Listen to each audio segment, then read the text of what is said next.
Welcome back to another episode of the Sky Society podcast. Today, I am so excited to be Okay, let me start that again. Okay. Tongue twister with Samantha Kruse there. Okay.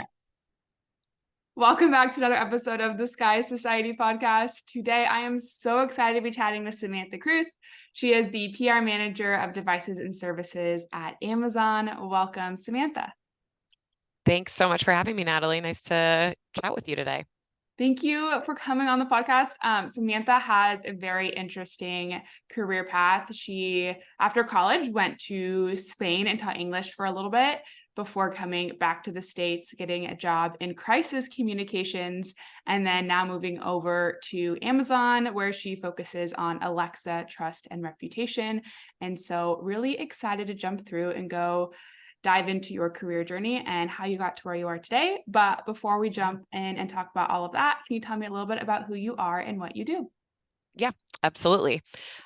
So my name's Sam. I work at Amazon currently, but it all really started, with an interest in kind of interpersonal communications, what makes people tick, how people, you know, communicate amongst themselves, and then that sort of led to an interest in business communications and how you can tell the stories that businesses want to get out into the world. So in my current role, I'm as you mentioned, a PR manager on the trust and reputation team here on Amazon devices, and I work on a lot of really interesting issue areas across our devices and services organization, and help kind of proactively and reactively manage a lot of the tougher areas we deal with, like security and privacy, and then some more fun and feel good storytelling areas like sustainability, and just all of this ladders up to kind of our devices and services business goals as an organization. Wow. So doing a lot within comms within Amazon. Yes, Amazing. And so because we're going to come back and talk about your role here, but just because you sure. mentioned how I feel like how high level the types of communications you manage are now. And so communication is something I think so many people are interested in or studying, or maybe want to do something in comms or something within PR. But I'm curious what your perspective is on it for people who are new in the industry and looking to get started, and just how the power of the way that, like you said, you tell stories and you bring things into Yeah. the world. Do you have any advice when it comes to people who are just starting out in the communication space, or, any workflows or, tools you use for yourself to be able to communicate effectively within your role? Yeah. Yeah, absolutely. It's a good question. And honestly, when I got into the industry over, oh my gosh, I'm gonna age myself, but over a decade ago at this point, I don't think I was like fully clear on actually everything that my job would eventually entail, working first at a communications agency, which we can talk a little bit more about, and then working in-house at a company the scale of Amazon. Um, but I think like it's just what I love about communications, in general, is whether you choose to work at an agency, or you choose to go in-house, or you've done both throughout your career, you're hopping from one to the other. Your role can include so many different like job descriptions and so many different assignments and so many different business functions on a daily basis. So no day is the same. What I really enjoy is, not having the kind of a job where I report into work and I do the exact same thing from 9 to 5 every single day. Sometimes, of course, that means like my evenings aren't my own. Like maybe I have an issue or a project that's got a really intense timeline and I'm working a little bit later. But it's exciting and it's really interesting and it's fun work. And I think the communications industry affords you a lot of opportunities to like test a lot of different skill sets. Obviously, writing is really important. Verbal communication is important depending on, the kind of role you have. So I think it's really great to be able to, in my professional role, meet a bunch of people with different backgrounds and see how their skill sets lend themselves to being a really good communicator on behalf of, the companies they're representing, if they work at an agency, or, their number one client if they're in-house at a company. Yeah, it definitely It's interesting, yeah, to see kind of where you took it in comms. We've interviewed different people in the communication space on the podcast, but like you said, there is absolutely so much you could do in this space, and even in your own job every single day can be entirely different. So we're going to circle back. We're going to come back to what you do over at Amazon. But before we jump in and dive into that area, let's rewind and we're going to go all the way back to when you graduated college and you made the decision to move to Spain and teach English before officially going and starting your career. So can you tell Yep. me a little bit about why you decided to go that route and what your experience there was like? Yeah, absolutely. I love to talk about this. I miss it dearly. It feels like another lifetime, but also like there's a weird way in which it definitely led to the role I have today, and I think like the things I'm interested in professionally. But yeah, Also, I where in graduated. Spain were you? I'm just curious, what part of Spain? Yeah. I lived in southern Spain in Sevilla for 3 years. Really Oh, close to Portugal, beautiful area. And like, I think it's what a lot of Americans and maybe even people in other countries think about when they think about Spain and have never been, like just the architecture, the culture. There's like a lot of flamenco dancing and beautiful like Moorish influence in like the cathedrals and the churches. So just a really cool like slice of Spain to get to become familiar with, in my very biased opinion. yeah, I do love I the whole country. visited. I've been to Sevilla. I studied abroad in Spain, and I met so many people that did what you did. That they were there being English teachers, and Yeah. they were just talking about how much they loved it and how much they got to travel and see Europe. And Yes. I'm biased towards Spain too because like I absolutely loved it when I studied abroad there. But Sevilla is gorgeous, like Yeah. absolutely beautiful. Wonderful place. Yeah, so I also studied abroad in Spain, in Salamanca, a smaller little town, like a college town, and I fell in love with it. So when I graduated in 2009, it was not a great like time to get a job in America. Things were really difficult. And I had been studying anthropology and Spanish, and I was like, what can I do with this if it's going to be really hard for me to get a job in this country? Like, I really want to become fluent. And I was pretty good at Spanish at the time, but I knew I needed to live in a Spanish speaking country to really like hone my language skills. And the government, the Junta de Andalucia, the government in southern Spain had a program where you could, like, through an American university, be placed at a local school in Spain. I was like, this is perfect. I'll do this for a year. I'll become fluent and I'll learn some teaching skills along the way. And maybe I can like repurpose that in a career in the future. Um, and so it was supposed to be just 1 year. And then I fell in love with literally everything about Spain. I loved my job. I made a lot of friends. I stayed for a second year. And then all of a sudden it was 3 years. And I was 25 living in southern Spain, thinking to myself, like, am I ever going to go back to America and try like a corporate job or try to do something else or be closer to my family? Or is this like it for me? And at the age of 25, I was like, I have to go back to America and at least like see if there's something that I'd be more interested in professionally or something I'd be good at based on what I've learned over the last 3 years, and just like go back to DC where I'm from originally on the East Coast, and try my hand at corporate life and see what happens. What was the And pay I like in like getting paid in? Like, oh were you making a good living or what was that? One thing that I love about Europe is it seemed to me that even at that young age, like was able to do a lot of things, like travel in country, travel around other parts of Europe, and like live my life, like go out to dinner, go out with my friends for way less than we can afford to do in a lot of big cities in America. So that was like amazing, especially when I was so young. But I was not saving a lot, is what I'll You're say. making it and then spending it Yes. on trips. Yes. Okay. So I the was making, decision yeah. to go back was more so like you were kind of like bored of doing the teaching thing or just more out of like curiosity. Did you miss like the state? Yeah. Kind of what really motivated you to go back?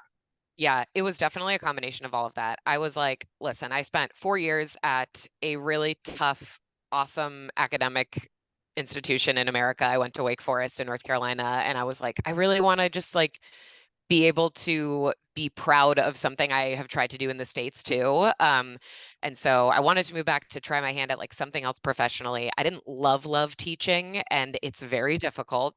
And I was like, I don't know if this is my end goal. And I wasn't sure about like another career path in Spain since I was teaching English as a foreign language, kind of like fell into that role as a native English speaker. So yeah, moved back with the hope that I would like be closer to friends and family that I had missed for many years, and also like starting a new career journey and what that would look like. Got it. So that's a pretty long stint to be in Spain. I feel like, but Yeah. you're definitely on like the longer side of girls that were there. So I think most of the time they stay for a year or 2 years and then they go back. Yeah, exactly. And I felt like a little bit behind, I will say. Like when I got back, I was 25 and I didn't have any experience in the American corporate workplace. Like I had been teaching English in Spain for 3 years, which I thought was like an awesome thing. Obviously, I could speak to a lot of things that I learned professionally in that role, but I came back and started, looking around at things I might want to do in DC and started kind of sending out all these informational requests for like informational interviews at all these communications firms.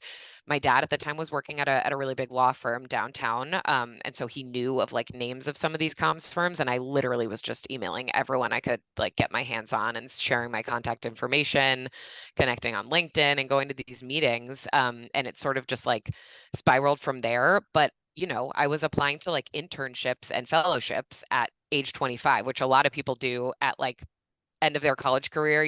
They're 22. So I felt like I was 3 years behind at the time. But like the silver lining in that is when I did get the first internship that I had in the communications agency, I felt like my age and like the fact that I had already miraculously like survived and had a job in a foreign country really helped me. Like I was able to like learn things really quickly, like get promoted really quickly in that first role, like, act like I knew sort of what I was doing in the workplace, even though I hadn't had a corporate job. So I would just say, like, if you find yourself in a similar scenario and you've chosen kind of an off the beaten path opportunity right out of college, just because you feel like you're behind the ball in your first corporate role, doesn't mean you can't be hugely successful. I love that you said that and that, you were able to move up quicker and, learn things faster and it still aided you in your like rise and how you grew at Yeah. Levitt. So that's I think hopefully some good words to hear for people who are maybe afraid to make that leap because it's really scary Yeah, to go in and take that risk and, put your career behind or just pause your career and have to kind of start back at entry level to, when you come back to the States and maybe your other friends had already like had years in the industry and it's probably exactly. hard to not to compare yourself to them. Yep. So your first role here at Levick, you were doing crisis communications, is that correct? Yep. Yeah, Levick was a really small all crisis all the time. It started as like a litigation communications firm. And then just, yeah, we did all crisis communications. It was also very small, which was an amazing place to kind of start my career because I was very client facing very early on, which meant like, I was only 25. I was just starting in crisis comms, but I got to like have a actual seat at the table in like new business meetings and preparations for clients' issues and help manage those with like senior vice presidents, which I don't think would have happened had I started at like a very large communications or marketing firm, or at least I would have had to fight a lot harder for to be in those, kinds of meetings that early on in my career. I'm a big advocate for starting your career at smaller companies. Just after interviewing so many guests, so many guests will say how it helped them so much because of exactly what you just Yeah, said, that you get to do so many more things. You're trusted more. They're giving you more responsibility. You get to sit in on the big meetings instead of being the person that's just like grabbing coffee or, doing very exactly. entry level basic tasks, even though it may come with like the glamour of a bigger company. But yeah, I absolutely I'm a huge advocate of that. And it was an agency as well. So you got to work with a lot of different clients. So that is also a Yeah. huge plus before focusing on in-house of getting that agency experience to really diversify your experience. Can you tell me a little bit about what crisis communications is? Yes. I learned about crisis communications on the job largely, honestly. When I started at Levick and I got a crisis fellowship, I was really just excited about like the opportunity to start at a communications agency and wasn't really sure what I was signing up for. But crisis communications is basically, we are arms and legs for our clients to help them manage any issues that they may be facing on a reputational basis. So that includes the proactive preparations part of getting ahead of issues that you think your company is going to face, and the reactive issues management part, both of which are very different, very fun, high stakes, but the proactive issues management part is really where you get to like dig into a lot of those issue areas, do a lot of research. So when I started at Levick, we had a lot of clients in like the financial services industry, a lot of healthcare organizations we were working with, even some professional sports organizations. And we would do things like help them put together PR incident management plans for like if they were to experience a data security issue, like here's the people Mm. you would have to call, here's the first 5 to 10 steps you'd have to take, here's the external legal counsel you'd have to get on the phone, here's like your cyber insurer. And then, we would go over that plan with the client. And then we do one of my favorite things that I got to do at agencies in crisis communications was what we called like tabletop exercises or crisis simulations, where we'd have the folks from one of our clients in the room and we would kind of run them through a simulation of a crisis and see how they reacted to it in real time, and then have like a, assessment of how they did, and build and make edits to the PR incident management plans based on those learnings. And that was just so much fun to put together and to get to like see clients in action, kind of going through the motions of the steps that you had drafted for them. So that's like the proactive side. And then on the reactive side, it's a lot of like hand to hand, getting on the phone or emailing directly with reporters who might be inquiring about an issue that one of your clients has had to deal with, and you're sort of, the mouthpiece or the spokesperson for your client. And so you're having to prepare messaging ahead of time for that, and talk about some tough issues, or you're having to set up interviews with like a higher up leader within your client so that they can get on the phone with the reporter. So a lot of logistics, a lot of coordination, a lot of writing. But yeah, really, really interesting work. It sounds like a great space to learn a ton when you're just starting out in your career. Yes. I am curious. So dealing with like a crisis in PR has got to be incredibly stressful. And as you said, very high stakes. And, if especially I don't even know what the crises would be in the healthcare industry, but I'm imagining those are also like really scary. Yeah. So what is it like when you are working with these clients and maybe in like a real life situation when you're going through whatever the crisis prep and it is not going maybe according to plan? Is there like, what is that Yeah. environment like? How do you deal with that? Like, do clients get upset? Like, I mean, I'm thinking of like case Hmm. studies that we've had in our own life, like Daily Harvest had like a big recall on their food, and Yep. there's PR crisis team there, and yeah, what is it like when things aren't going good? Wow, great question. I'm trying to remember like all the nightmare scenarios.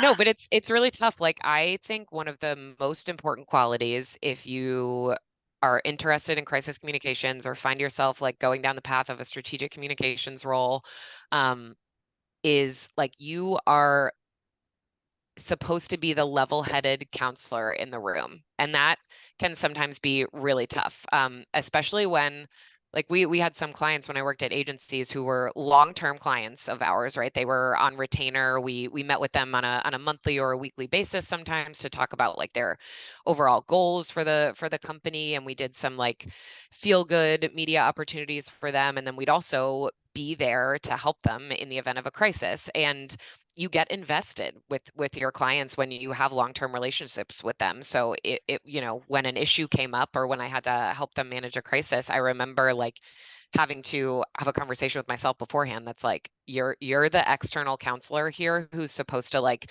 go in there and make sure that they understand that like this is a tough time, but no matter what, like you're there, you and your company are there to help them get through it. And it's really hard for leaders of a company when they're going through a crisis to be able to like remove themselves from that. And you have to manage the crisis, but you also have to keep your business running. So it's really hard to like run the day to day and manage the crisis. And that's exactly where an external crisis comms firm comes into play. So I think, yeah, being able to maintain like a level head when things are not going right is super difficult and easier said than done, but like a skill you hone after you experience your first crisis and like things inevitably do not go to plan. And you're like, well, you know, that happened. Not everything was great, but we made it through. And, you know, you set measurable goals for yourself. So hopefully some of those are attainable. Some of those might be a little bit like more pie in the sky. Like we would love to see this end result. And if you get like near that, you can, you know, reset for next time. But those are some things I remember from those tougher days.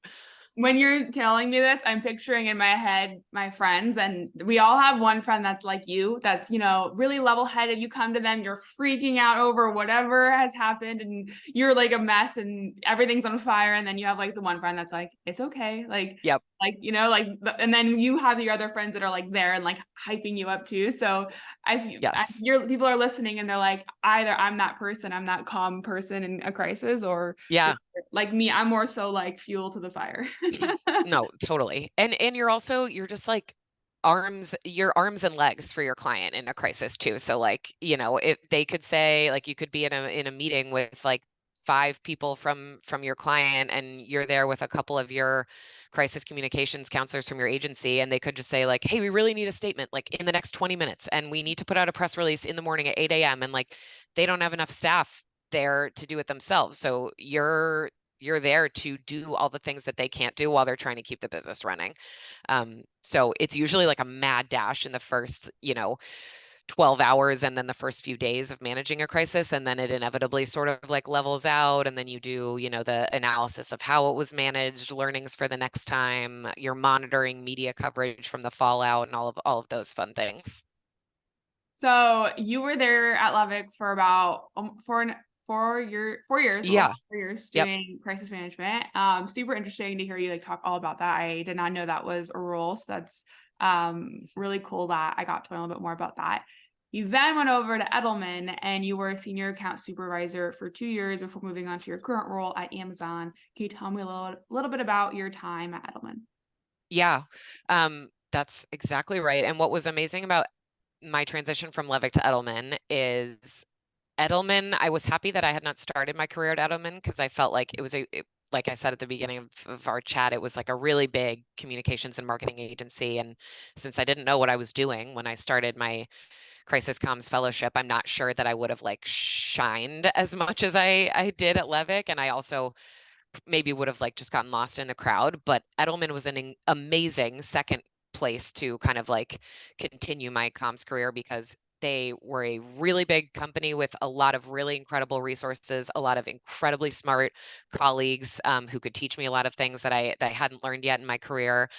We also worked with great clients because Edelman's reputation sort of preceded itself. So a lot of like really big companies or really interesting companies who were on the cutting edge of their industry would, you know, contact the firm and want to work with us. So it was really exciting to get to kind of work on like very recognizable brands and the crises they were dealing with and also some like I got to work with a lot of other teams who they would say like we have a fun campaign, do you have time to work on this project for, you know, a couple of hours this month, and then you'd get to do like a really awesome campaign with another really recognizable brand that you wouldn't have probably had the opportunity to do at a smaller agency. So I loved that about Edelman, and I just met some amazing people. Like they just had incredible employees in the DC offices, which is where I worked, but also big offices in Chicago, New York.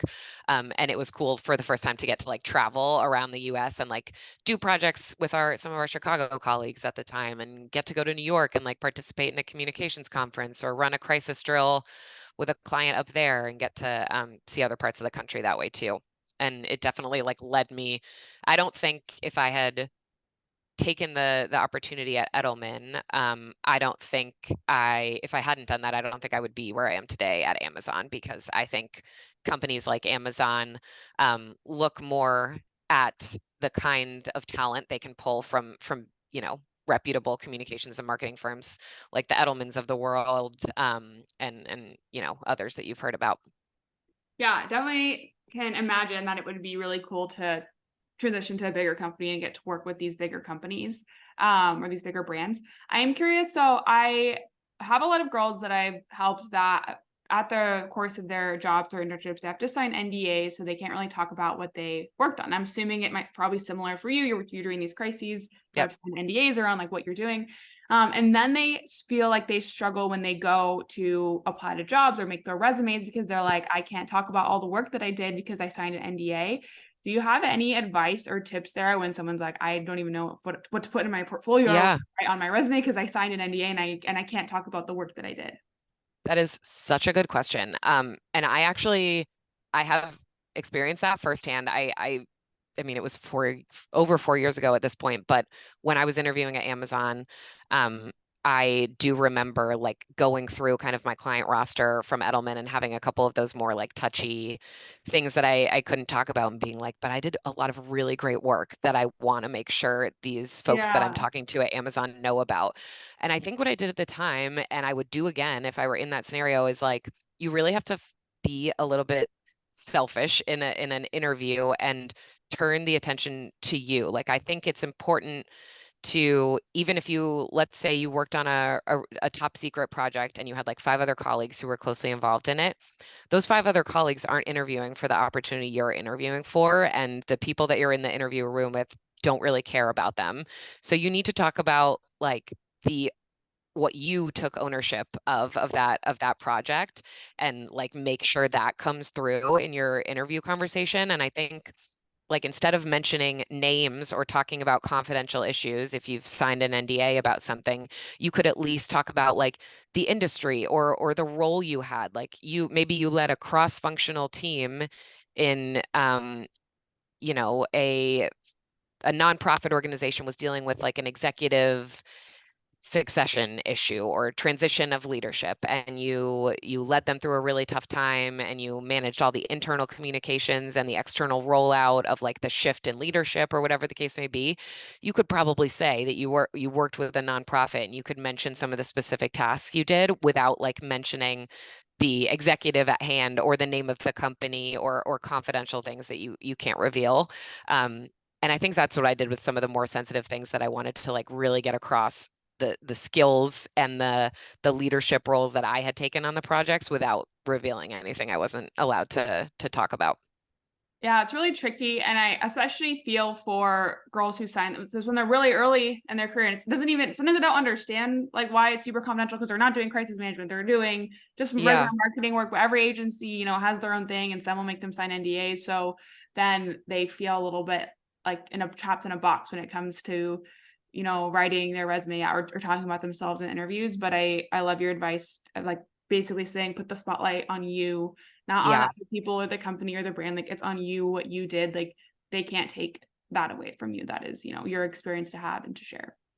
Yeah, exactly. And like skills that can be transferable for whatever job you're interviewing for, the informational conversation you're having. So like inevitably, if you managed an issue or you were working on something confidential for a client, you probably had to write something about it that would be used for external audiences, or you might have had to get on the phone with a reporter to talk through something, and you can mention those things without saying like specifically what you were doing, right? Like I Yeah. managed 10 different tough reporter calls in a week about this issue, and I think those things are meaningful, and I think that folks who've been in the industry for a while too will understand that you obviously can't talk about like confidential things that you have worked on. Yeah, absolutely. Okay, Sam. So after Element, now you went to your current role where you are at Amazon. You were the PR manager for devices and services. Can you tell me a little bit more about what your role there entails? Yeah, absolutely. So I have been at Amazon for 4 years, almost exactly. And I live out in Seattle. I love it. I was lucky enough to take this job with almost, no, more than half a year. I think almost like 8 or 9 months under my belt before the global pandemic hit, which was an interesting time for a lot of reasons. It was, you know, interesting for everybody, which I obviously don't need to explain. But moving to a new city right before that happened and taking on a new job and being in house for the first time and still learning a lot it was a tough time when like the world shut down, and also Amazon then had to shift our business in a lot of ways, not just devices, but also the retail side. And it was just, a very interesting time to be navigating working in communications at a company like Amazon for a lot of reasons. But yeah, in my role, I'm on the PR team for the devices organization. So that's like Alexa and Echo. Um, and some other smart devices that you may have in your home or others may have heard about. Really interesting time to be working in this industry. There's been a lot of, advancement in new technologies, and I knew nothing about smart devices or internet connected devices before I started working at Amazon. So I learned a lot about the industry when I joined in 2019. Thankfully, I had obviously done, issues management and communications for many years, so I didn't have to learn about that on the job, but sort of molding all the communication skills I had learned at my prior two agency roles and then applying them to this new industry and working in tech for the first time was a big challenge. And I look back and I'm just like, there was so much I didn't know that I now feel comfortable like talking about in meetings and managing with media as I do now 4 years into my career. Um, so the way our team is organized is like across devices, we have a lot of PR people who own, specific device areas. So there's a full Alexa PR team, an Echo PR team, et cetera. And then my little team focuses on a lot of our trust and reputation issues across devices. So I get to work on things like security and privacy, sustainability and supply chain, you name it. And I get to partner with a lot of different product PR owners on the team, which is super fun because I get to work with different people every day. I get to work with a lot of our like engineering and legal and policy teams at Amazon. So yeah, no day is the same, and I've learned so much over the last 4 years. It is such an interesting space that you are in, and I was kind of talking about this with you a little before the podcast episode. But trust and reputation within this like new tech space, I think, is something that we've seen evolve a lot. You can even see like Apple change their tagline to "but your iPhone is private" or something around trust and privacy now, right? Hmm. You know what it is? I don't know what it is offhand, but I don't know yeah, what it is, that but you doesn't know surprise you know what me. I'm talking about, right? Yeah. So I feel like it's been a huge push here. I actually just got, I don't know if you have a doorbell. I have like the Google whatever camera thing that like goes on my door. Yeah. I'm like obsessed with stalking my neighbors now as they all walk past my apartment door. But it's been like, I never would have thought I would own that. Voiced, I remember when it first came out, me being like, nobody's gonna put no of that in their home. Like no one wants anyone Yep. listening. And then here we are, it's become like a household item that lots of people have. So how do you think that this conversation around privacy and trusting technology has changed, maybe even in your time on Amazon, or kind of where we're heading in the future with this? Yeah.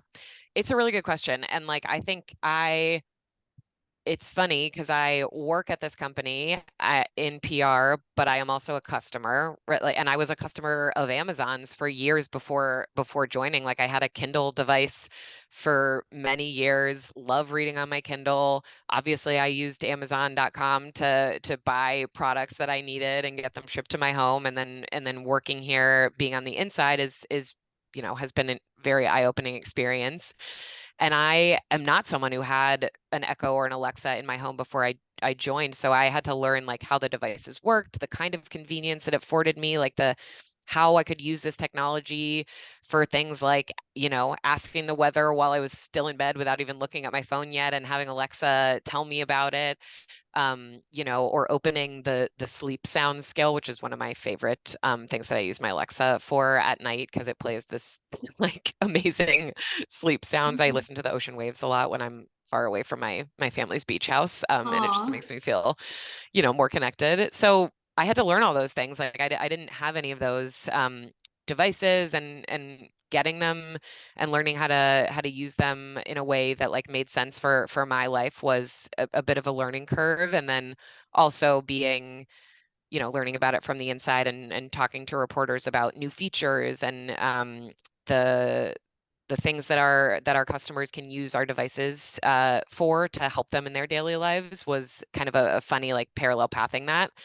But I think like one of the most important things that our team is constantly focused on, Amazon is a customer obsessed business. It's one of our leadership principles, and we are always working backwards from the customer when we talk about products and services. And I think one of the most important parts of that is like providing the right level of transparency and controls so that customers who choose to put a smart device in their home have access to those kinds of controls and are, comfortable with the device in their home and using those features and products, and still being able to feel confident in the fact that their information is protected and secure. And like as a in just the world in general outside of Amazon, it's amazing how far technology has come just in the 4 years I've been working in this industry, but like way beyond that, and I'm sure will escalate even further in the coming years as all these technologies come into play. And I think we're sort of at like a very interesting inflection point where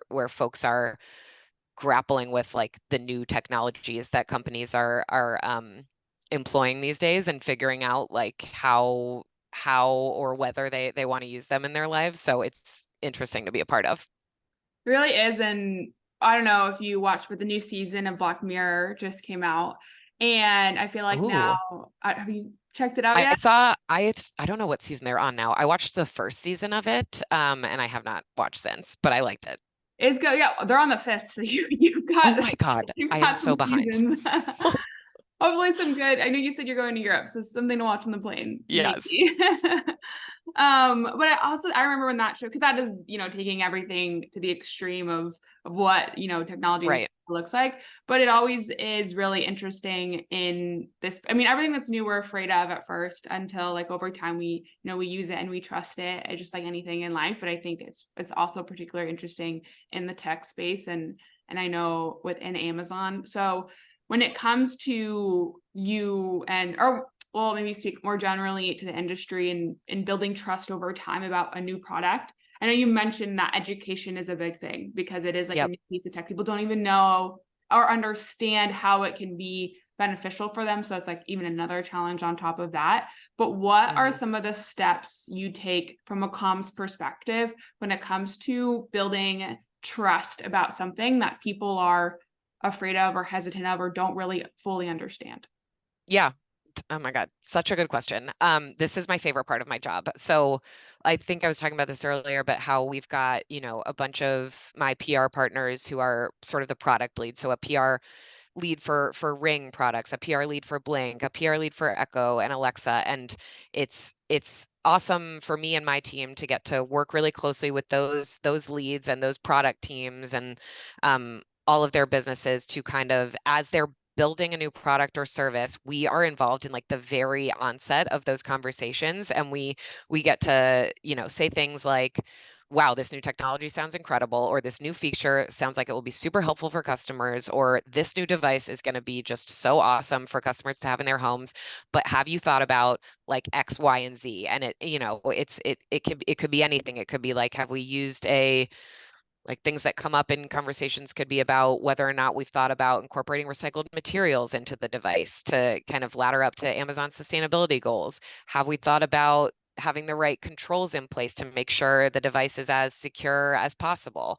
Have we thought about making sure customers can, review their personal information whenever they want? Like all of those things are such key conversations to have at early onset stage of product and service development. And so that's a big part of what we do ahead of launching things, which is really exciting. And then a way I work with the team on the reactive side is like whenever there is an inquiry that has to do with one of the issue areas I manage, I'll usually, take the lead on working with the reporter on that, or partner with our product PR lead, um, and make sure we manage that correctly. And it's just really fun to get to partner with folks and work on messaging and writing, for all of those various issue areas. But those are kind of like the two big ways our team works across the devices org.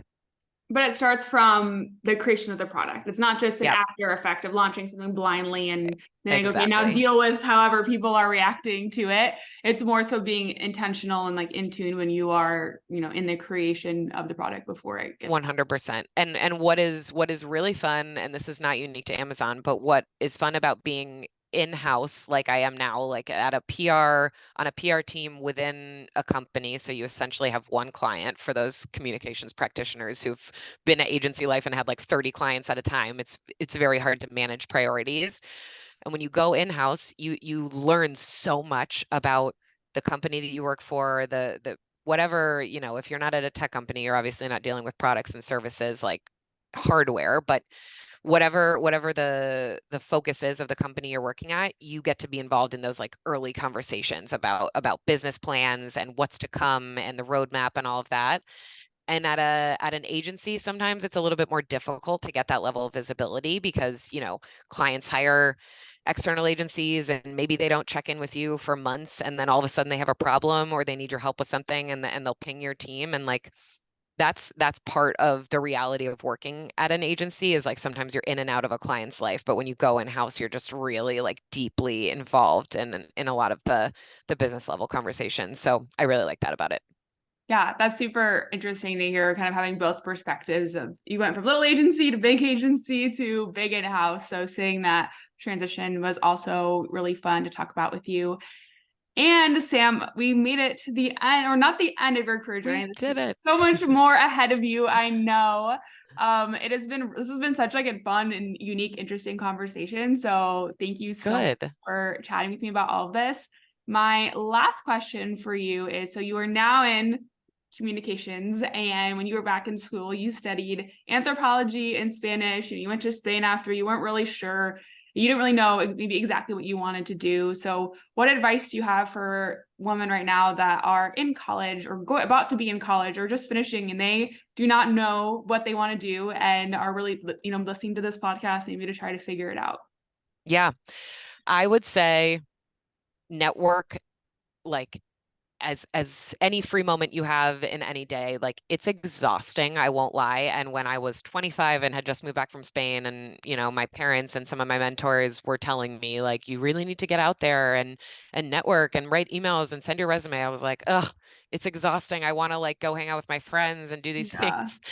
But now I would go back and I would do it like even more than I was focused on it at the time. And I would say like I just had an exhausting amount of informational interviews at communications firms in DC, and all it takes is one to fall into place, right? Like this one person who remains a great friend and professional contact today responded to an email and was like, we have a fellowship opening up, do you want to come in for an informational interview? I was like, great. Went in, and then it turned into a real thing. And then actually, like the Edelman opportunity presented itself because I kept in touch with a lot of folks that I had worked with at Levick, and one had gone to Edelman, and a crisis comms role opened up, and he emailed me about it, and I ended up meeting with my who ended up managing me at Edelman. I met her for coffee, and she was like, well, if this materializes into a real opportunity, we'll do a formal interview, all these things. And none of that would have happened if I didn't like go to coffees, write those emails, keep in touch with people. So I would just say like that is the most important thing you could do, even if you don't know